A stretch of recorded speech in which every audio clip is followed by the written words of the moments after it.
Claire Foster had been Luca Marchetti's executive secretary for 2 years, and in that time, she'd learned 3 critical things about her boss. 1. He noticed everything. Every detail, every mistake, every moment someone wasn't giving their absolute best. It was what made him exceptional at running his empire.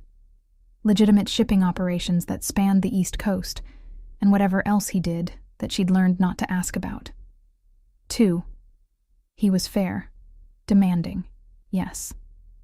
Exacting in his standards, absolutely, but fair. He paid her twice what she'd made at her previous corporate job, never questioned when she needed to leave early for Stella's school events, and had fired a vendor who'd made an inappropriate comment about her appearance within 24 hours.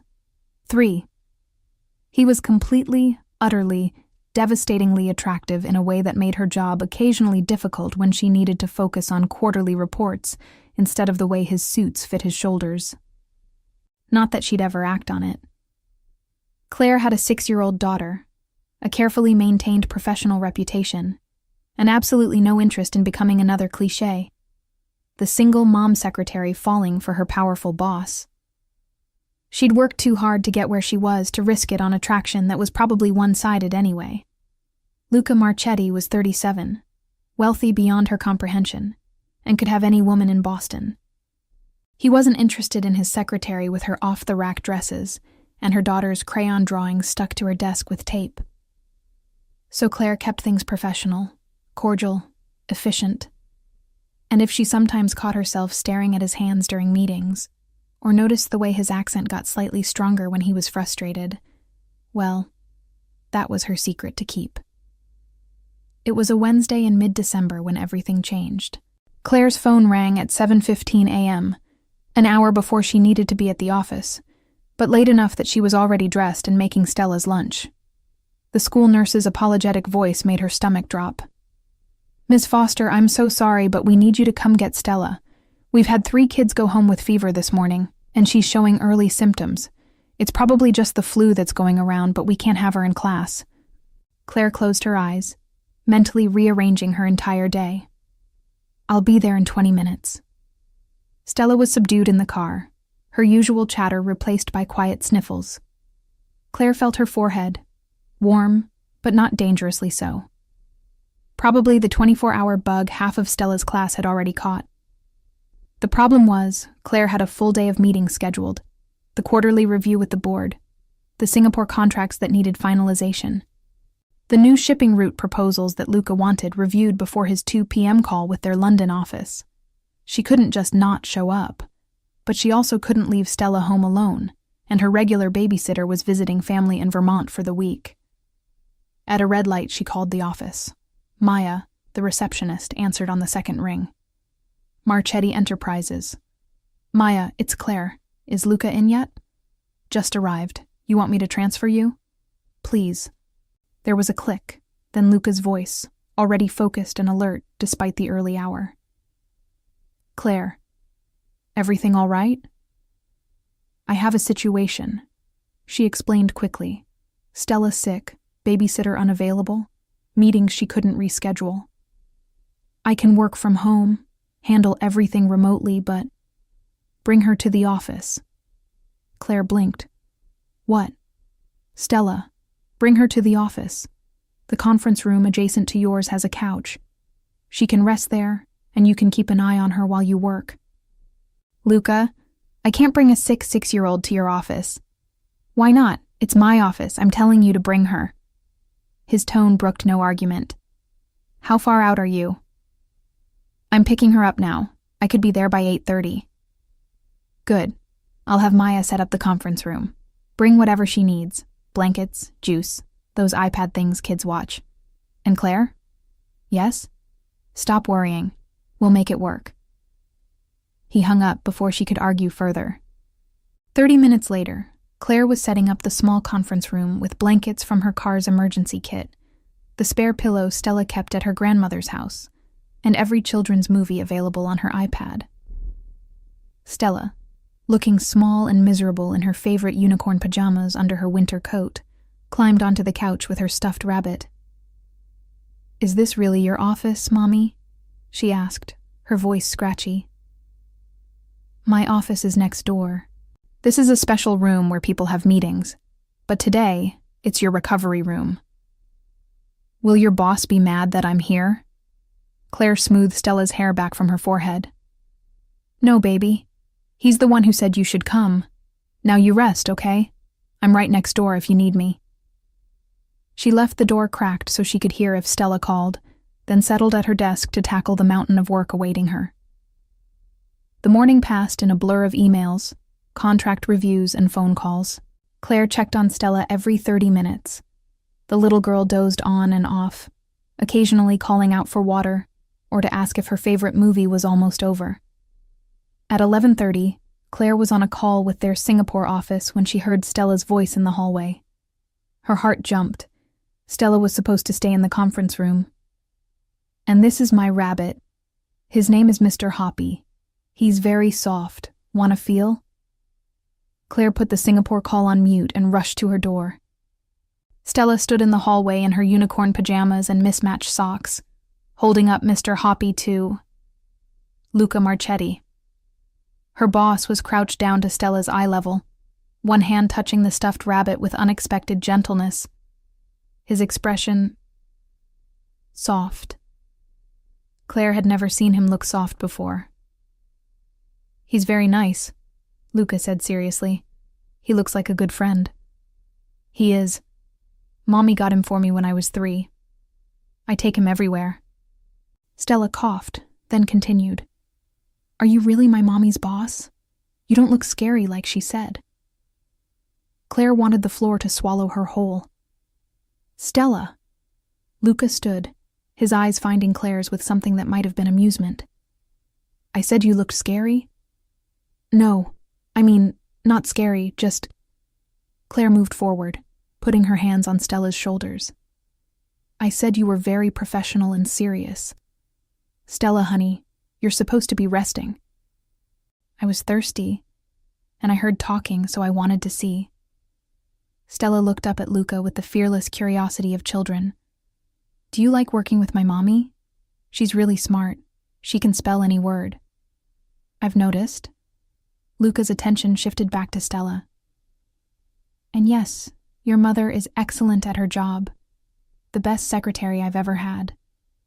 She types really fast, too. Like lightning. Stella made typing motions with her hands, then swayed slightly. Claire caught her. Okay, back to the couch. You need rest. But I'm not done talking to Mr. Luca. It's just Luca, he corrected gently. And your mother's right. You should rest. We can talk another time. Promise? Something flickered across Luca's face. Promise. Claire guided Stella back to the conference room, got her settled with more water and a fresh movie, then returned to her desk to find Luca still standing in the hallway, hands in his pockets, expression thoughtful. I'm so sorry, Claire said. She's usually very good about following instructions, but she's 6 and not feeling well, and... She's charming. Luca cut off her apology.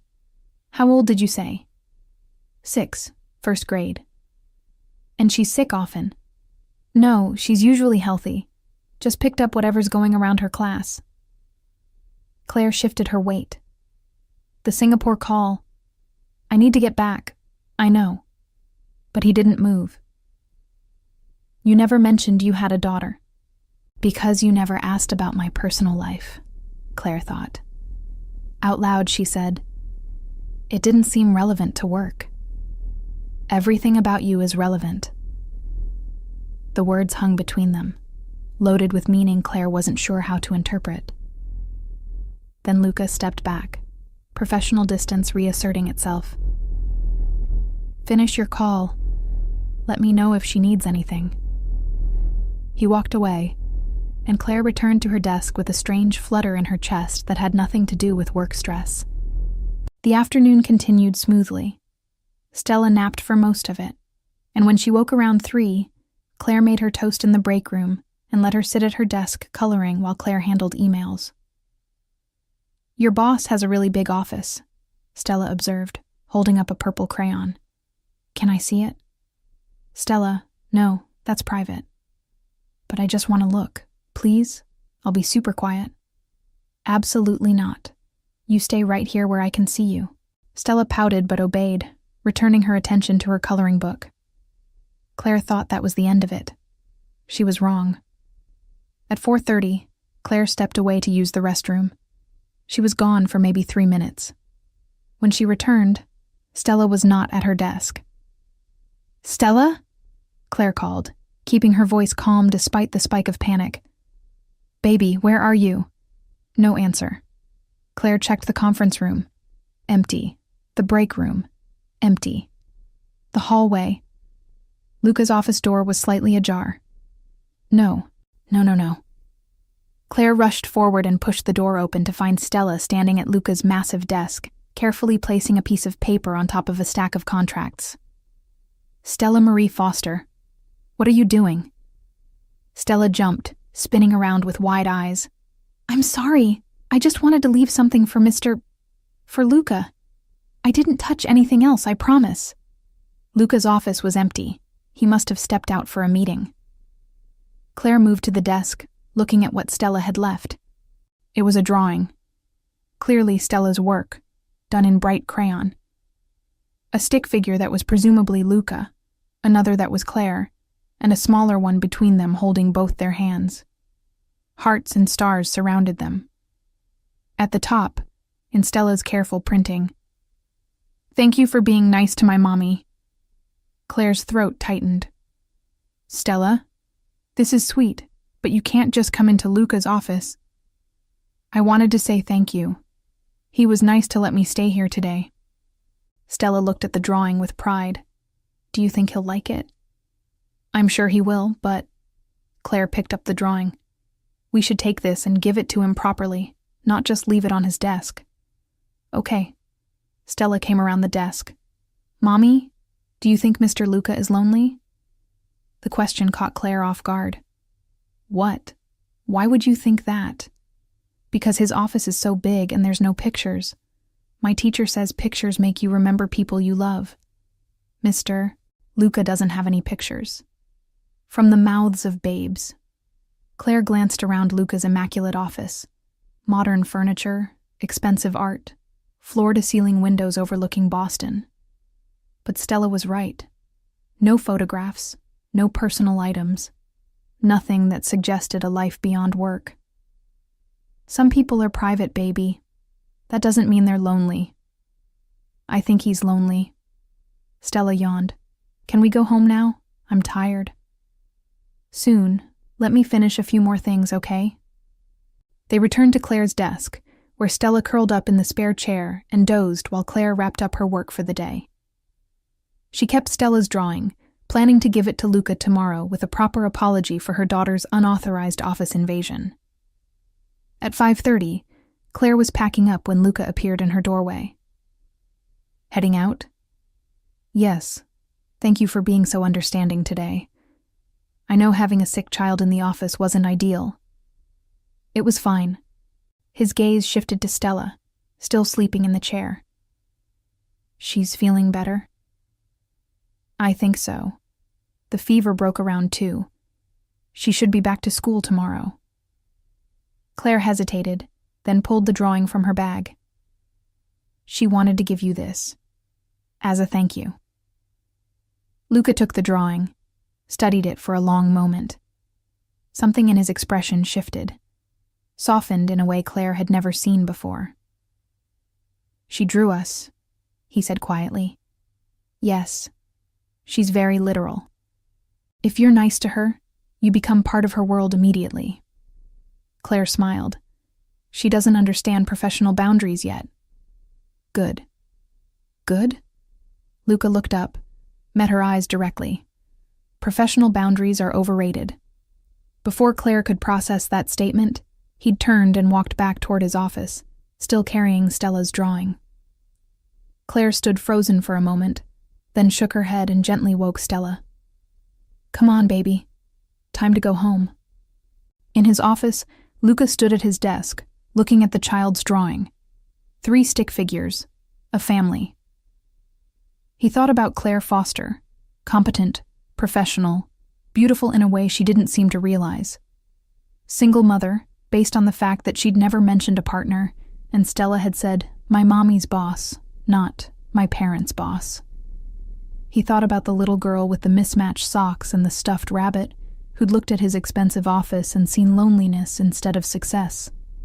He thought about professional boundaries and how he'd maintained them for 2 years with Claire, because she was excellent at her job, and he'd needed her focused and competent. But maybe, Luca thought, looking at the crayon drawing, some boundaries were meant to be crossed. He opened his top desk drawer and placed the drawing inside, keeping it safe. Tomorrow, he decided, things were going to change. The next day, Stella was back at school, and Claire returned to work determined to restore complete professionalism. Yesterday had been an anomaly. Today, everything would go back to normal. Except Luca kept finding reasons to stop by her desk. At 9:30, "Claire, can you review these contracts before my 10 a.m.? At 11, "What do you think about the Singapore proposal? I value your input." At 1 p.m., "How's Stella? Feeling better?" That last one made Claire look up in surprise. "She's fine. Back at school." "Good." Luca didn't move away from her desk. "I was thinking, Christmas is in 2 weeks. Does Stella believe in Santa?" The question was so unexpected that Claire laughed. "She's 6. She believes in Santa, the tooth fairy, and the idea that vegetables are actually terrible, no matter what adults say." "Does she write letters to Santa?" "Every year. Very detailed letters requesting specific toys, better weather for recess, and world peace. She's ambitious." Clearly gets that from her mother. Luca's smile was slight but genuine. "The Christmas party is next Friday. You're bringing her, right?" Claire blinked. "The office Christmas party? That's an evening event, for employees and their partners. And families. Several people bring their children. Stella should come." "Luca, I don't think—" "Claire." He leaned against her desk, his attention focused entirely on her. "I want Stella at the Christmas party. I want to get to know her better. And I want—" He paused, seemed to reconsider his words. "Just say you'll bring her, please." It was the please that got her. Luca Marchetti didn't say please often. "Okay," Claire heard herself say. "We'll be there." "Good." He straightened, satisfaction clear on his face. "And Claire? Wear something red. It's Christmas." He walked away before she could respond, leaving Claire staring at his retreating back in confusion. What was happening? The answer came Monday morning, when Claire arrived at her desk to find a gift-wrapped box waiting for her. Expensive paper, perfect bow, a card with her name in elegant script. Inside was a dress. Beautiful, red, clearly designer, and probably cost more than her monthly rent. The card read, "For the Christmas party, LM." Claire stared at it for a full minute, then marched to Luca's office. He looked up when she entered, unsurprised. "You got the dress."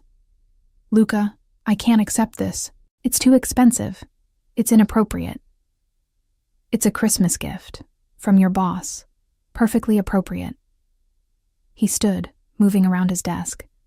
"And before you argue that it's too personal, remember that you told me to wear red. I'm simply ensuring you follow your own advice." "I never told you to wear red." "No, I told you to wear red. Different scenario." His smile was slight. "Humor me, Claire. Wear the dress. Bring Stella. Let yourself enjoy the party instead of working it." "I always work the party. I'm your secretary. Someone needs to make sure everything runs smoothly." "This year, Maya can handle it.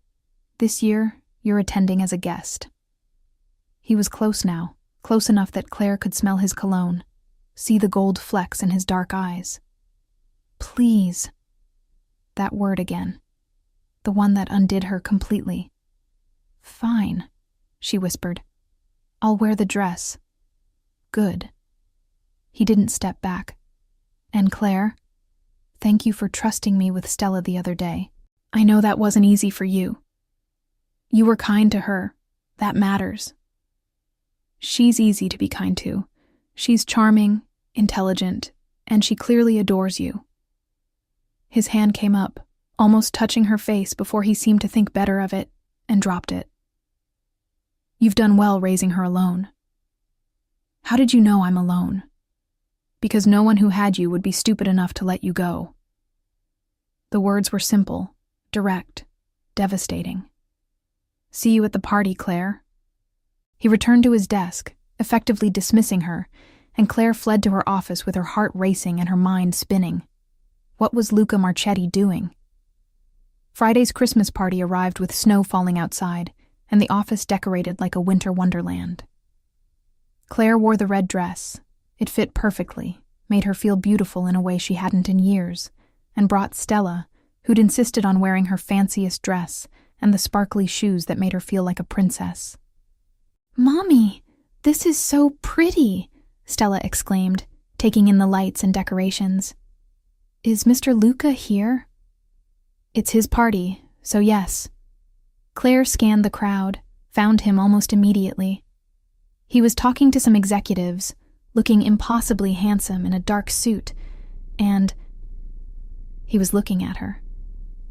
Even across the room, Claire felt the impact of his attention. He said something to the executives, then started moving through the crowd toward her. "Claire." His eyes swept over her, approval clear. "The dress looks perfect. Thank you for..."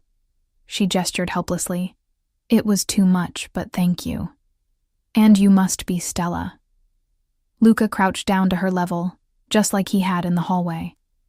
"I'm glad you could come tonight." "Hi, Mr. Luca." Stella beamed at him. "Your party is really pretty. Did you put up all the lights yourself?" "I had help, but I'm glad you like it." "Mommy said there would be cookies. Is that true?" "Many cookies, and hot chocolate. Should we find them?" Stella grabbed his hand without hesitation. "Yes, please." Claire watched, stunned, as Luca Marchetti, powerful, dangerous, always professional Luca Marchetti, let her 6-year-old daughter drag him toward the refreshment table, looking completely at ease. Something warm unfurled in Claire's chest. Something dangerous and wonderful and terrifying. "Oh no," she thought. "I'm in so much trouble." The evening passed in a blur of introductions, conversations, and watching Luca interact with Stella like he'd known her for years instead of days. He listened to her chatter about school, admired her sparkly shoes, and at one point, Claire found them sitting together while Stella explained the complex social dynamics of first-grade recess. "You see, Emily said that Jessica said that I couldn't play house with them," Stella was saying seriously. "But then Olivia said that was mean, and we're all friends now." "Do you have friends at your work?" "Some," Luca said. "Mostly I have colleagues, people I work with." "That sounds lonely." "Sometimes it is." "You should have more friends, like my mommy. She could be your friend. She's really nice." Claire, who'd been approaching with fresh hot chocolate, froze. Luca's eyes found hers over Stella's head. "Your mother is already my friend, a very good friend." "Really?" Stella sounded delighted. "That's good. She needs more friends too. She mostly just has me and Grandma." "Stella," Claire said, finally finding her voice. "That's not... We're talking about things that aren't appropriate party conversation." "But why? You always say honesty is important." "Honesty is important," Luca agreed, standing. "Your mother is right about that." He took the hot chocolate from Claire, handed it to Stella. "Why don't you go find the cookie table? I saw some with rainbow sprinkles." "Rainbow sprinkles." Stella took off immediately, leaving Claire alone with Luca. "I'm sorry," Claire started. "She doesn't understand boundaries." "Stop apologizing for her. She's perfect." Luca moved closer. "And she's right. You do need more friends. More people who see how exceptional you are." "Luca, dance with me." Claire blinked. "What?" They're playing music. People are dancing. Dance with me, Claire. I don't think that's appropriate. One dance. That's all I'm asking. He held out his hand. Please. That word. The one she couldn't resist. Claire took his hand. The music was slow. Some classic Christmas song she'd heard 1,000 times. Luca pulled her close, not inappropriately close, but close enough that she could feel his warmth, smell his cologne, feel the solid strength of him. This is dangerous, she whispered. I know. People will talk. Let them. Luca, I have a daughter, a career. I can't risk. I know what you have to lose, Claire. I'm asking anyway. His hand tightened at her waist. 2 years. I've maintained professional distance for 2 years because you were too good at your job to risk making uncomfortable. But Stella changed something. Seeing you as a mother, seeing you with her, seeing how you've built a life despite what must have been incredible challenges. He stopped, gathered his thoughts. I want more than professional with you. Claire's heart hammered. What are you saying? I'm saying I'm going to court you properly.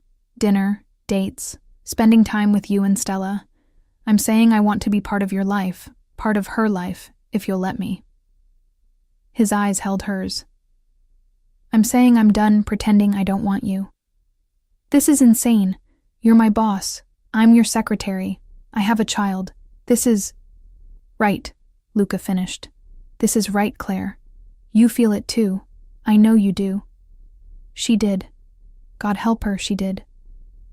But before Claire could respond, Stella appeared at their side, tugging on Luca's suit jacket. Mr. Luca, they have a Santa. Can we go see Santa? Please? Luca looked at Claire, a question in his eyes. She nodded, unable to speak, and he smiled. Of course we can see Santa. Come on. He took Stella's hand in his right, Claire's hand in his left, and led them through the party toward where a department store Santa sat listening to children's Christmas wishes. Claire let him lead her. Let herself imagine what it would be like if this was real. If Luca Marchetti really meant what he'd just said. If she could have this. The man, the relationship, the family that Stella had drawn in crayons. It was terrifying. It was wonderful. It was everything Claire hadn't let herself want for 6 years.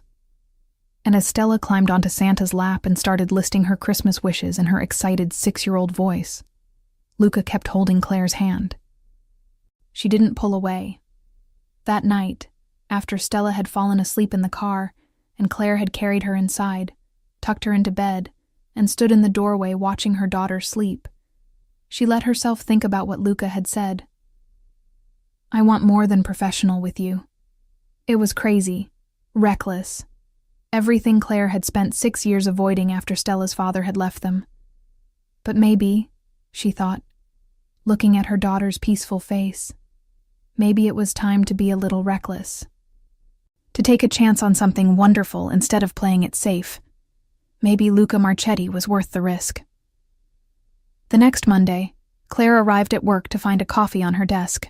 Her exact order, which Luca shouldn't have known but clearly did. A sticky note attached. Dinner, you, me, actual conversation not about shipping contracts. L. Claire smiled, pulled out her phone and texted him. Saturday, 7 p.m. You're meeting my mother first. His response was immediate. Wouldn't have it any other way.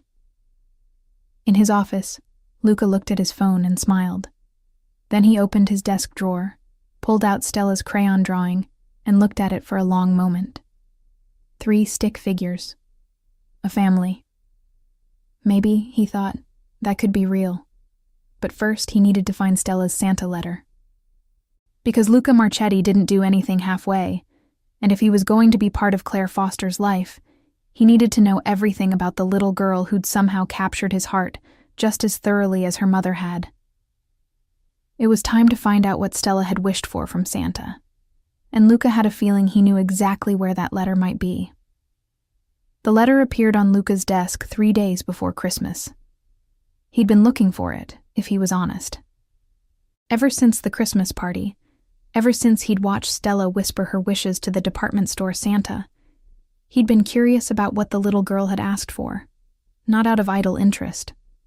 Because Luca Marchetti didn't do anything halfway. And if he was going to be part of Stella and Claire's lives, he needed to know what would make that little girl happy. He'd asked Santa at the party, quietly, after Stella had finished and run off to find more cookies. What did she wish for? Santa, who was actually Jim from accounting dressed in a rental costume, had looked uncomfortable. Company policy says I can't share children's Christmas wishes with anyone but their parents. I'm her... Luca had stopped. What was he? Not her father. Not even officially dating her mother yet, despite the dinner planned for Saturday. Never mind. But he'd kept thinking about it, wondering. And then, Tuesday morning, he'd arrived at his desk to find a piece of paper lying on top of his contracts. Not just any paper. Red construction paper, folded in half, with "To Santa," written across the front, in careful, childish letters, decorated with crayon stars, and a lopsided Christmas tree. Luca's heart kicked against his ribs. He picked up the letter carefully, looked at his office door, closed, and opened it. The handwriting was painstaking, clearly the work of a 6-year-old learning to print. Some letters were backwards, some words were misspelled, but the message was crystal clear. Dear Santa, I have been very good this year. I helped Mommy a lot, and I cleaned my room almost every time she asked. For Christmas, I want 3 things. 1, a new bike because mine is too small. 2, a real sparkly princess dress like Cinderella. 3, a daddy who looks like my mom's boss. Mommy works very hard, and she is lonely sometimes even though she smiles. Mr. Luca is nice, and he makes her smile for real. And he was nice to me when I was sick. And he has kind eyes. Please, Santa, can you make Mr. Luca be my daddy? Thank you. Love, Stella Foster, P.S. If you can't make Mr. Luca be my daddy, can you send someone just like him? P.P.S. The bike should be purple. Luca read the letter 3 times. Then he sat down heavily in his chair and read it again. A daddy who looks like my mom's boss. Please, Santa, can you make Mr. Luca be my daddy? The words hit him like a physical blow. This child, this bright, charming 6-year-old girl with mismatched socks and a stuffed rabbit, wanted him to be her father. Had written it down in crayon on red construction paper and left it somewhere she thought Santa would find it. Which meant she'd left it here, on his desk, because children didn't always understand that Santa was magic and not an actual person who checked office buildings for letters. Or maybe, Luca thought with a smile, Stella was smarter than most kids and understood that sometimes the best way to get what you wanted was to go directly to the source. He read the letter one more time, focusing on specific phrases. Mommy works very hard, and she is lonely sometimes. He makes her smile for real. He has kind eyes. Stella saw things adults tried to hide. She saw that her mother was lonely despite being strong. She saw that Luca made Claire happy. She saw kindness where most people saw power and danger. And she wanted him as her father. Luca folded the letter carefully, placed it in his desk drawer next to Stella's crayon drawing, and made a decision. He was going to give Stella Foster her Christmas wish. All 3 of them, actually. The bike would be easy. The princess dress also easy. But the 3rd wish, that one required planning.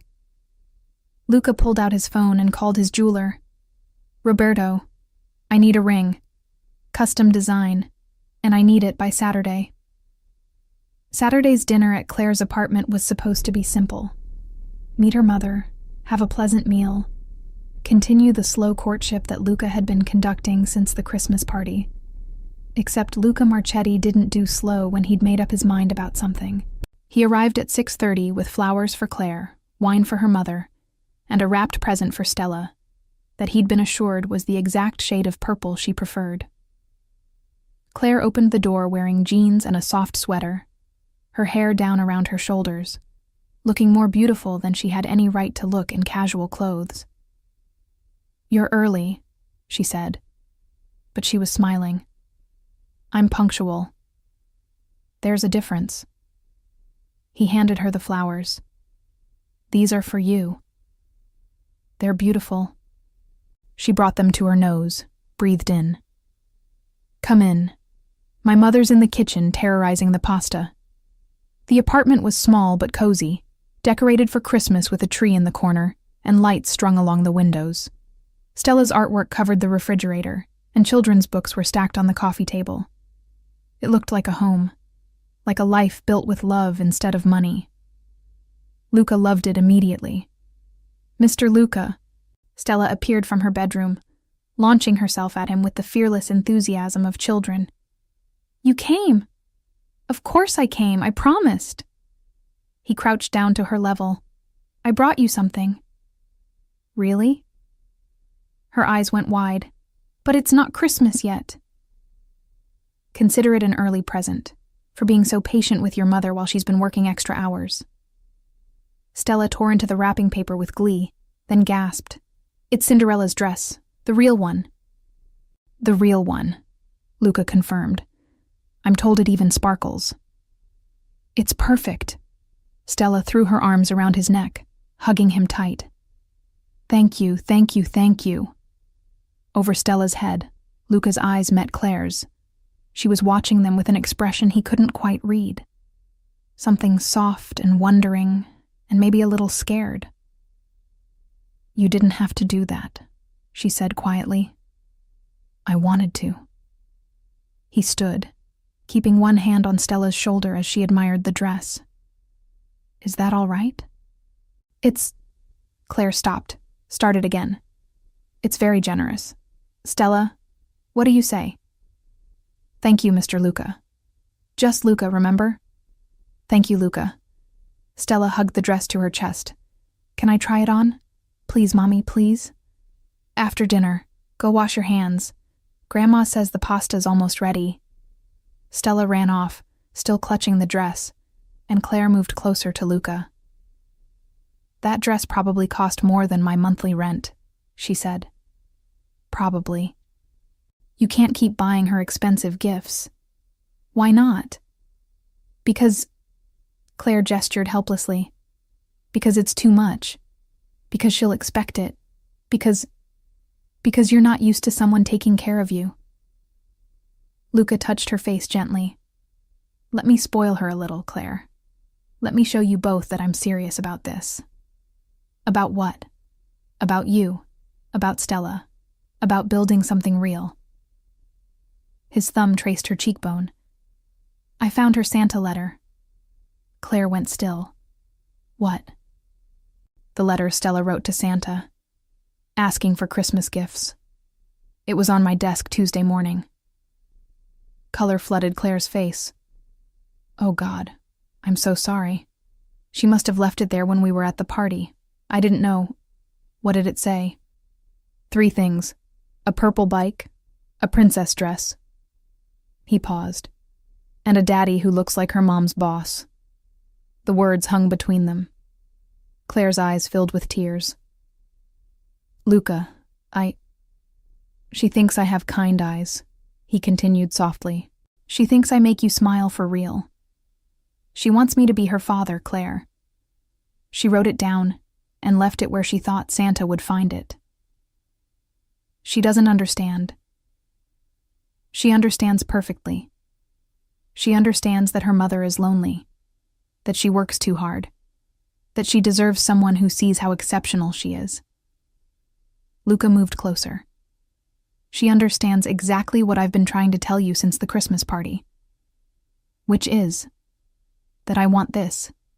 You, Stella, a life together. Not someday. Now." His hand cupped her face. "I know it's fast. I know it's crazy. But I've spent 2 years being professional and careful, and I'm done. I want you, Claire. I want to be part of your life. Part of Stella's life. I want what she drew in crayons and what she asked Santa for." "This is insane," Claire whispered, but she was leaning into his touch. "Probably. But is it wrong?" "No."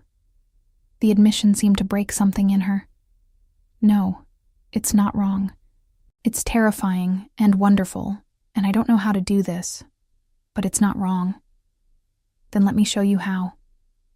He kissed her forehead gently. "One day at a time. One dinner, one date, one moment of letting me be part of this beautiful life you've built." "Dinner's ready," Claire's mother called from the kitchen. "And if you two are done having an emotional moment in the living room, you should come eat before it gets cold." Claire laughed, wiping her eyes. "My mother has no sense of timing." "She has perfect timing. I was about to kiss you, and we should probably wait until after I meet her properly for that." "Probably." But Claire's smile was soft, and she laced her fingers through his. "Come on, let's go meet my mother so she can interrogate you about your intentions." "My intentions are entirely honorable." "Liar." "My intentions are mostly honorable," Luca amended. "I reserve the right to be slightly dishonorable when appropriate." "I'll keep that in mind." Dinner was loud and chaotic in the best way. Claire's mother, Margaret, was sharp-eyed and sharp-tongued, but clearly loved her daughter and granddaughter fiercely. She asked Luca pointed questions about his business, his family, and his interest in Claire. "I'm not looking for vague answers," Margaret said over pasta. "You're a powerful man with a dangerous reputation. My daughter is a single mother with a 6-year-old. I need to know you're serious about this." "I am," Luca said simply. "Completely serious. I understand what Claire has to lose. I understand the risk she's taking by letting me into Stella's life. And I promise you, Mrs. Foster, I will not waste the chance she's giving me." "You hurt her? I know people." "Grandma!" Claire's face flushed. "You can't threaten my—" She stopped, unsure what to call Luca. "Boyfriend," Luca supplied. "If Claire will have me." "I'll think about it," Claire said, but her eyes were warm. After dinner, Stella insisted on showing Luca her room, a small space decorated in purple and pink, with glow-in-the-dark stars on the ceiling and toys organized in precise bins. "This is Mr. Hoppy's bed," Stella explained, showing him a small basket with a pillow. "And this is where I keep my books. I can read some of them by myself now, and this—" She pulled out a drawing. "Is a picture of our family. See? There's Mommy, and Grandma, and me, and Mr. Hoppy." Luca studied the drawing. 4 figures, carefully colored. "It's beautiful." "I'm going to add you," Stella announced, "if that's okay. Are you going to be part of our family?" The question was so direct, so innocent, that Luca's throat tightened. He crouched down to her level, looked into those bright, hopeful eyes. "I'd like to be," he said honestly. "If your mother says yes, and if you want me to be." "I do want it. I told Santa. Did he tell you?" She leaned closer, conspiratorial. "I left the letter on your desk because I thought maybe you could talk to Santa for me. You're a boss. Bosses can talk to everyone." "Santa and I had a conversation," Luca said seriously. "He said you've been very good this year." "Really?" Stella bounced. "So I'll get my 3 wishes?" "I think you might." He touched her nose gently. "What would you do if you got them? All 3? "I'd ride my purple bike everywhere, and wear my princess dress to school, even though Mommy would probably say no. And—" She stopped, her expression going soft and serious. "And I'd have a daddy. A real daddy who stays and doesn't leave like my other daddy did." Luca's heart clenched. "Your other daddy left. Before I was born. Mommy doesn't talk about it, but I heard Grandma say once that he was scared and ran away." Stella touched Luca's hand. "You wouldn't run away, would you? Even if it got scary?" "No, Piccola. I wouldn't run away." "Promise?" "I promise." And Luca meant it with every fiber of his being. If your mother lets me stay, I'm staying forever." "Good." Stella hugged him again, and Luca held her close, feeling the weight of the promise he'd just made.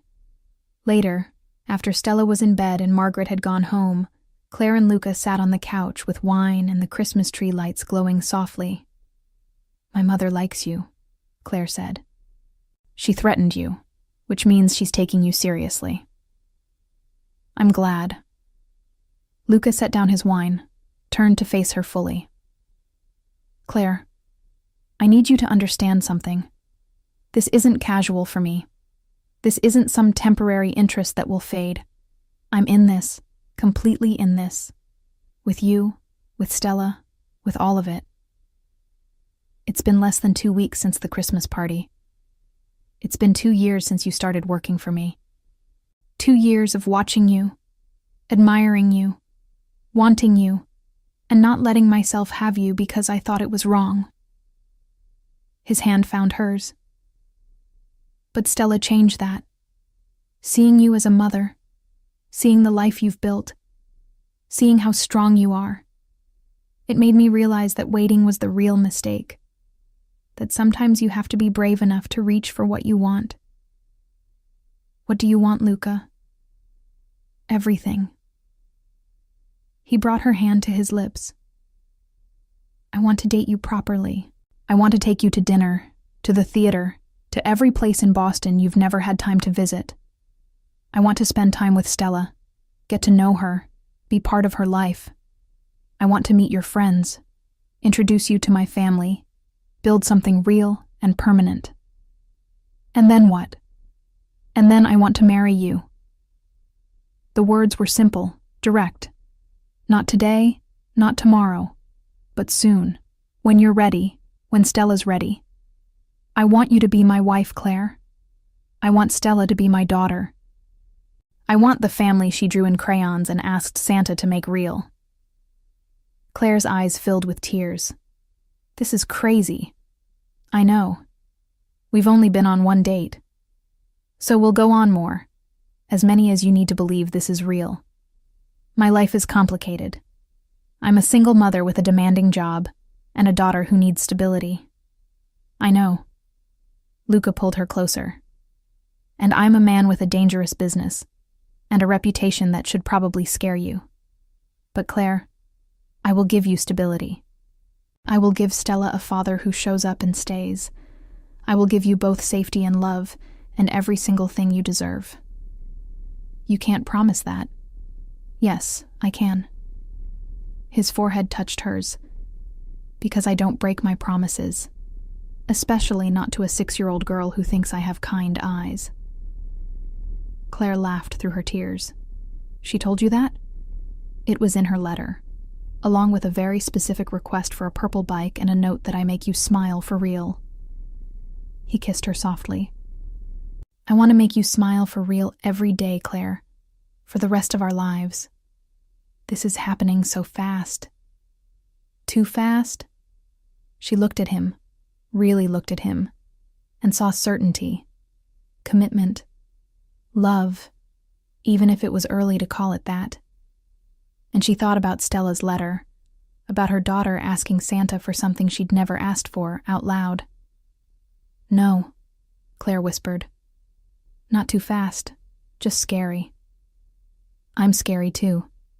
His smile was slight. "We'll be scary together." She kissed him then, properly, letting 2 years of professional distance finally break into something real and wonderful and absolutely terrifying. When they finally pulled apart, both breathless, Luca rested his forehead against hers.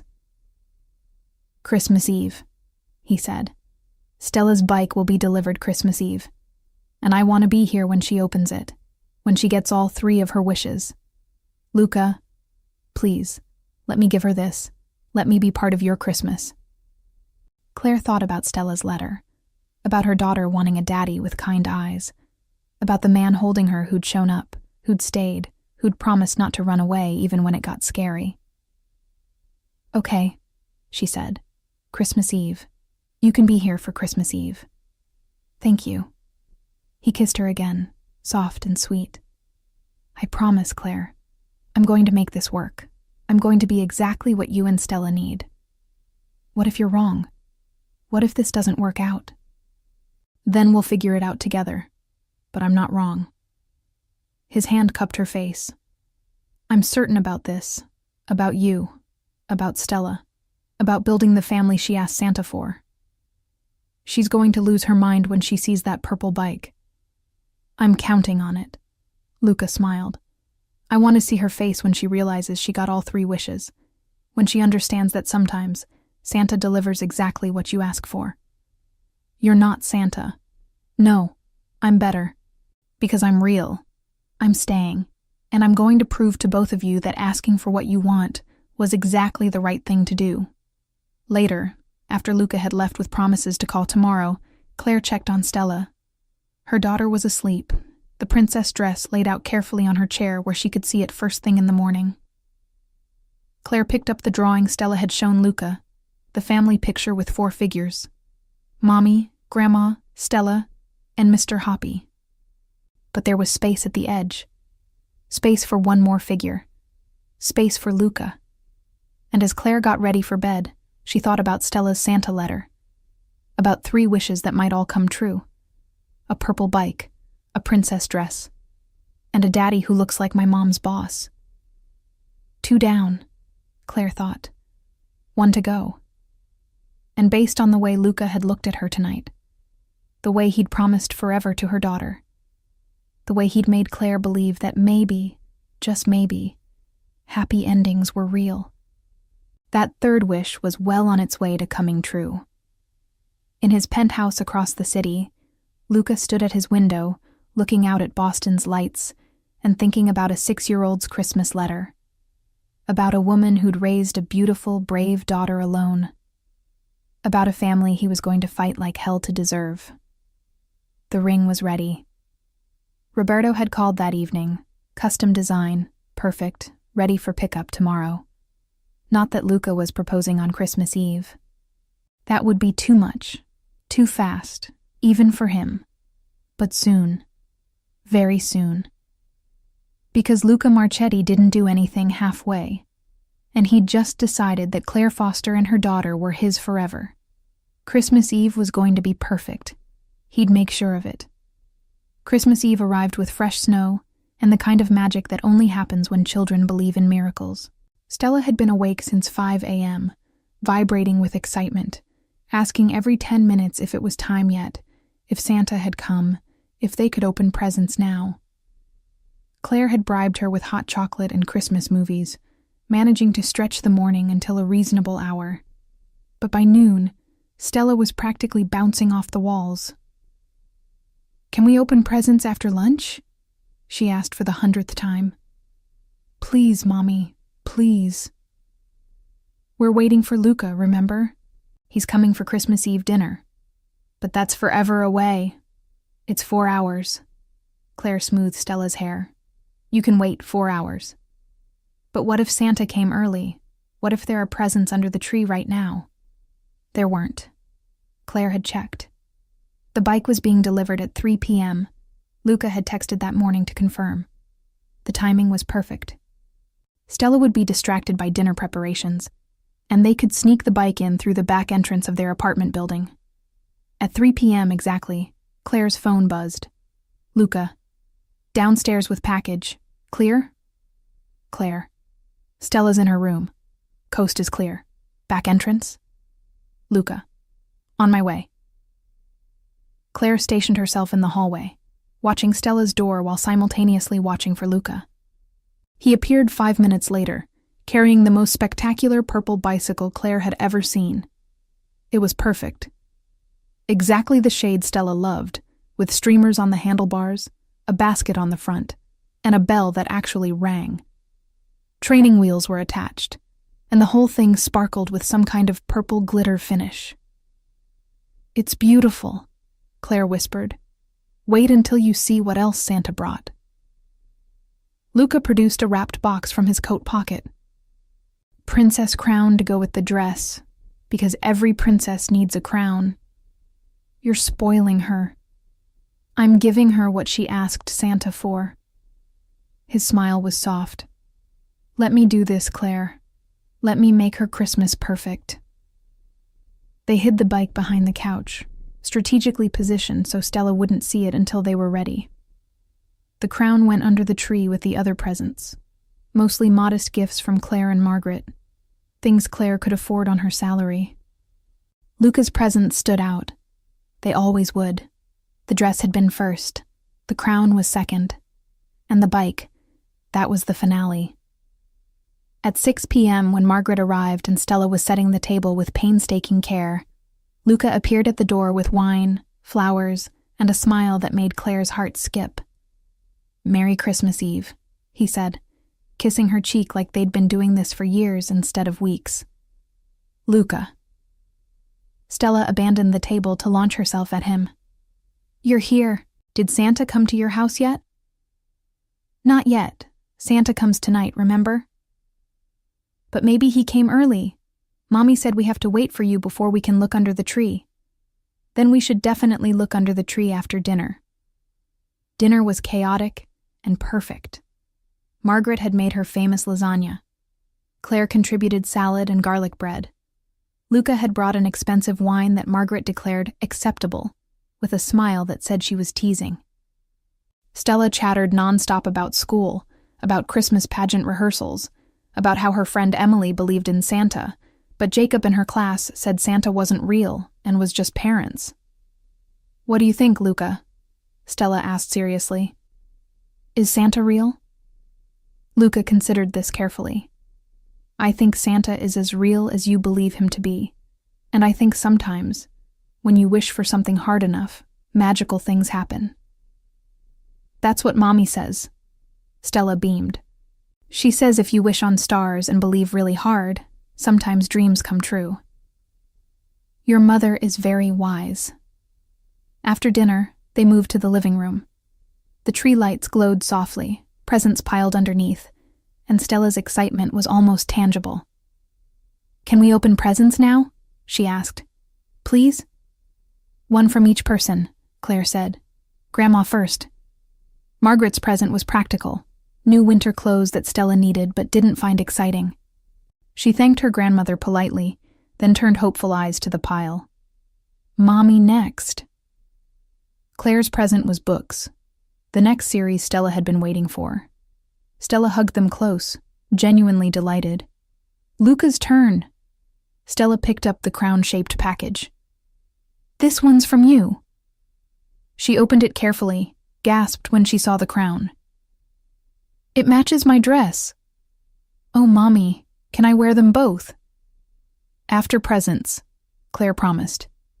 They worked through the modest pile, small gifts, thoughtful gifts, things that mattered more for sentiment than expense. Stella thanked everyone graciously, clearly happy with what she'd received. But Claire could see the slight disappointment underneath. The hope that maybe, somehow, her biggest Christmas wish would come true. "Is that everything?" Stella asked, looking at the empty space under the tree. "Not quite." Luca stood. "Santa left something special. But it was too big to fit under the tree." Stella's eyes went wide. "Really?" "Really. Close your eyes." "Luca?" Claire started, but he shook his head, smiling. "Trust me." Stella squeezed her eyes shut, practically vibrating. Luca moved to the couch, wheeled out the purple bicycle. "Okay," he said softly. "Open your eyes." Stella opened them. For a moment she just stared. Then she screamed, pure joy, uninhibited excitement, and launched herself at the bike. "It's purple. It's perfect. It has streamers and a basket and... Oh my gosh, is this really mine?" "It's really yours," Luca confirmed. "Santa brought it? Santa actually brought my purple bike?" She ran her hands over the handlebars reverently. "I can't believe it." "Believe it, Piccola." Luca crouched beside her. "Sometimes Santa delivers exactly what you wish for." "All 3 of them." Stella's face was alight with happiness. "I got the princess dress and the crown and the purple bike, All 3 wishes. Margaret smiled, dabbing her eyes. Claire felt her throat tighten with emotion. But Stella's expression shifted, became more thoughtful. Wait, I asked for 3 things. I got the dress and the bike, so that's 2. But I also asked for... She stopped, looked at Luca, then at her mother. I asked Santa for something else. What else did you ask for, baby? Claire asked, though she knew. God, she knew. Stella bit her lip, suddenly shy. I wrote a letter to Santa. I left it on Luca's desk because I thought he could talk to Santa for me. Bosses know everyone, right? Right, Luca said gently. And I asked for a purple bike and a princess dress. She took a breath. And I asked for a daddy who looks like my mom's boss. The words hung in the air. Margaret's eyes widened. Claire's breath caught. Lucas smiled, reached into his pocket, pulled out a folded piece of red construction paper. This letter? He asked. Stella gasped. You found it. Did you read it? Did you talk to Santa? I read it. Luca unfolded the letter carefully, and Claire recognized it immediately. The red paper, the careful printing, the backward letters. And yes, I talked to Santa about your 3 wishes. What did he say? He said, Luca's eyes met Claire's over Stella's head, that sometimes the best presents are the ones you have to be patient for. The bike and the dress could come right away. But the 3rd wish, the important one, that takes a little more time. Stella's face fell slightly. So Santa can't make you my daddy? Santa can't make anyone do anything, Luca said gently. But I can make a choice. And I choose. If your mother says yes, if you really want this, I choose to be part of your family, to be here for you, to take care of you and your mom, to stay even when things get hard. Like a real daddy? Stella's voice was small, hopeful. Like a real daddy who stays forever.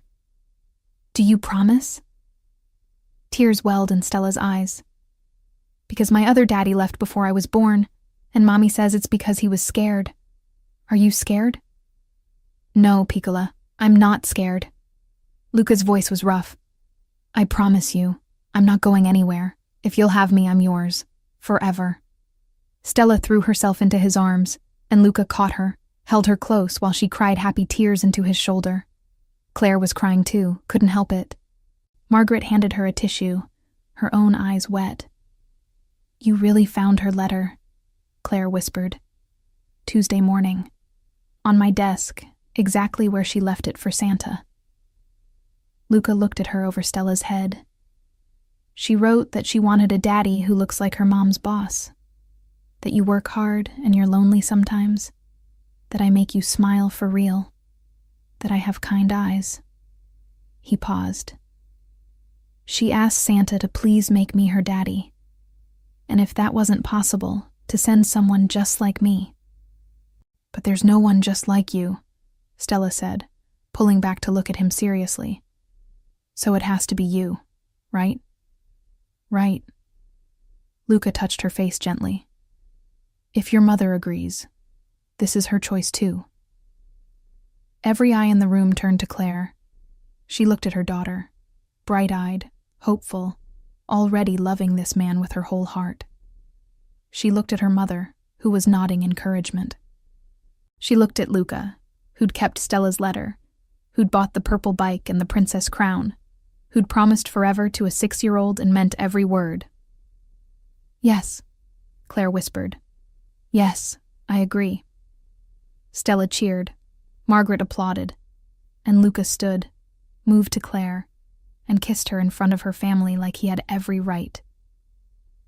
Thank you, he said against her lips. Thank you for trusting me with her, with both of you. Don't make me regret it. I won't. I promise. He pulled back, reached into his pocket again. I wasn't going to do this tonight. It's too soon, too fast.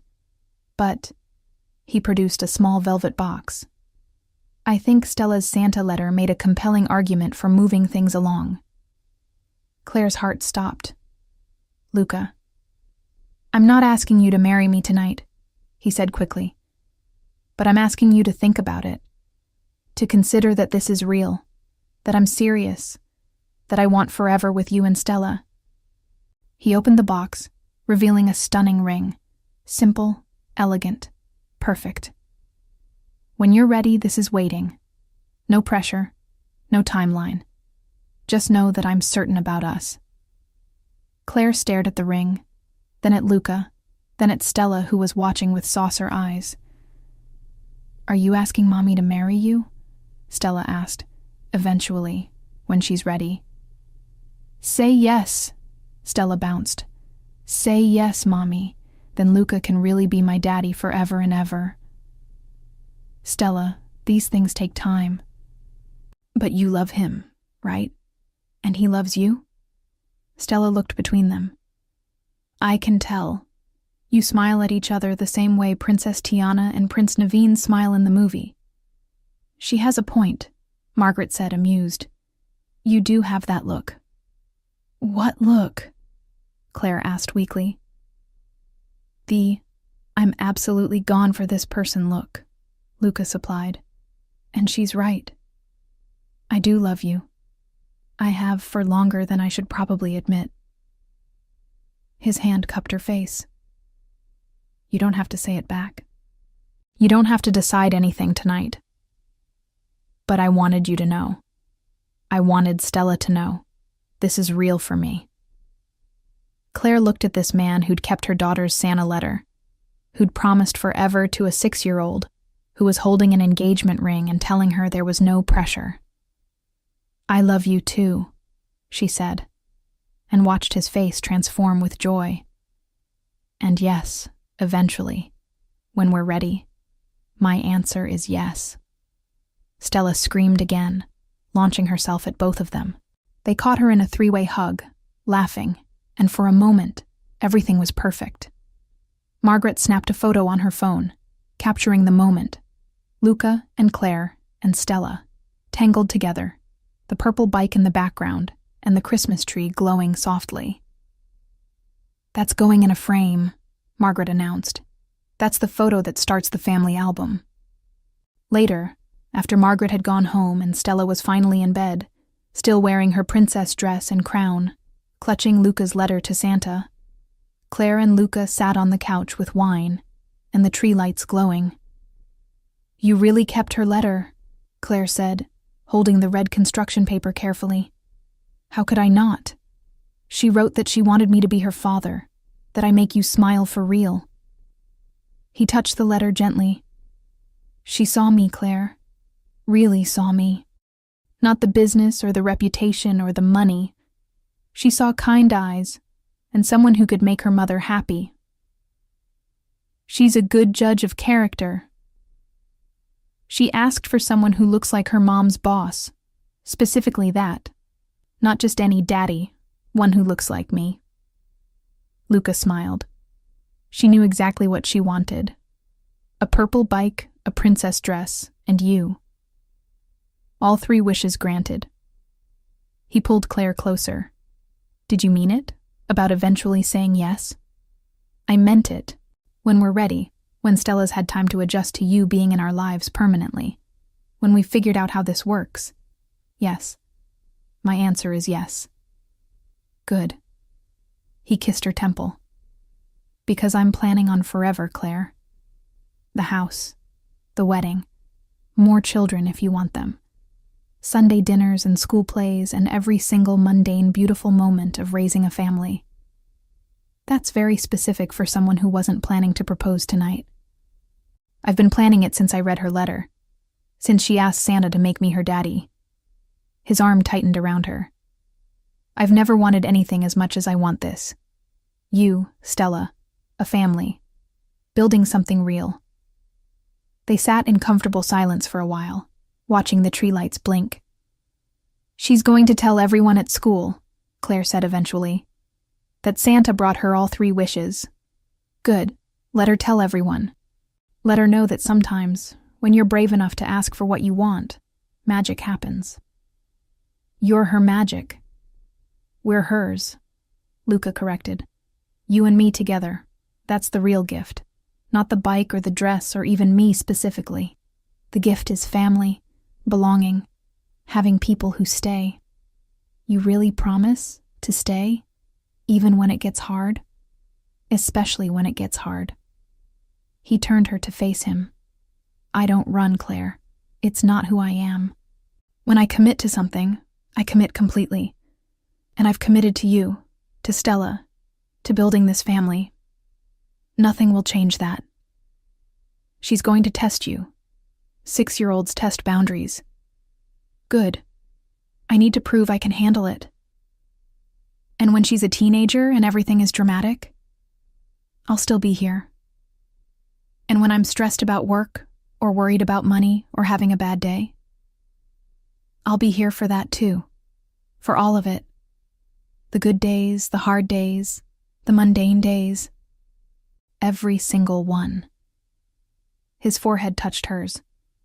You're stuck with me, Claire Foster. From now until forever. Good, she whispered.